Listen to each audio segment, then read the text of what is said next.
So, with a new administration coming in, there's a sense of economic optimism overall. Let's bring in Steve Moore, Trump economic advisor. And you know that the first question that Stu would ask you, Steve, are we getting 4% economic growth next year? Well, I just want to let you know what an honor it is to be the first guest on the last hour of the last day of 2016. Very good. Look, I do think we are looking at a ramp up in growth. We've seen the Dow just since the election rise by almost 2,000 points. I know we've been flirting with 20,000 now for, what, about a week now. Look what's happened in consumer confidence. And also look at what's happened with the dollar and the greater interest in foreigners investing in the United States. You're already seeing these flows into America in anticipation of lower tax rates, lighter regulation, lower costs of things like health care. It's going to make America a very attractive place to be. So I think we can get the 4% growth in the next year, and I think we can stay there for several years. And I will say this, I think it's a good time to be in the stock market, because if we're able to pass that tax bill that cuts those business tax rates, cuts capital gains rates, cuts dividend rates, stock values have to go up. And as soon as that tax bill is passed into and signed into law, those lower tax rates are going to be capitalized into higher after-tax rate of returns, and stocks will go up in value. It all sounds so exciting. Let's hope it comes true. It is.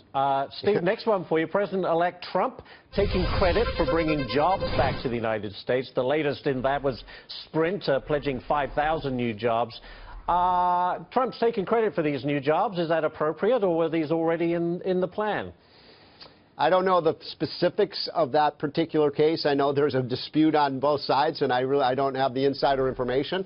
But I will say this, I think it's a good thing that Donald Trump is standing up for the American workers, and he's tugging, I think what he's doing is tugging at the patriotic strings of a lot of these American companies and just saying, do not leave.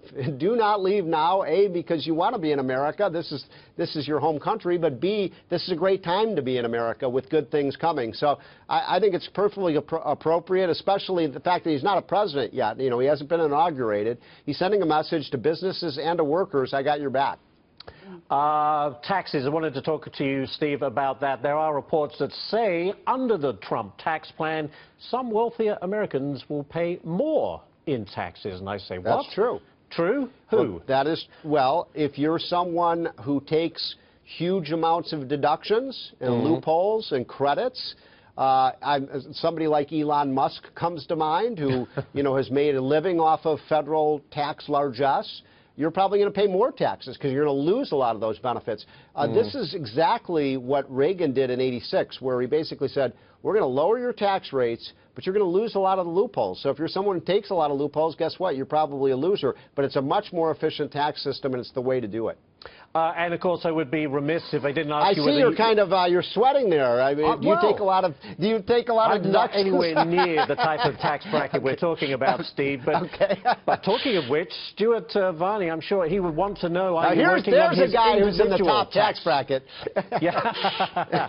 and is it retroactive for Stuart Varney on his tax cut? By the way, he left a note for me. That hasn't been determined yet, but I believe the answer to that is very likely to be yes, that it will be. Usually what happens is these tax laws are retroactive to the day they are introduced in the House of Representatives, which would sometime be, late January. All right. We'll take it. As always, so Steve Moore. 2007. So you want to get ahead of this. That's the point. You want to buy stock now ahead of the crowd. That's how you make money. You're a great salesman, Steve Moore. We thank you very much. Appreciate it.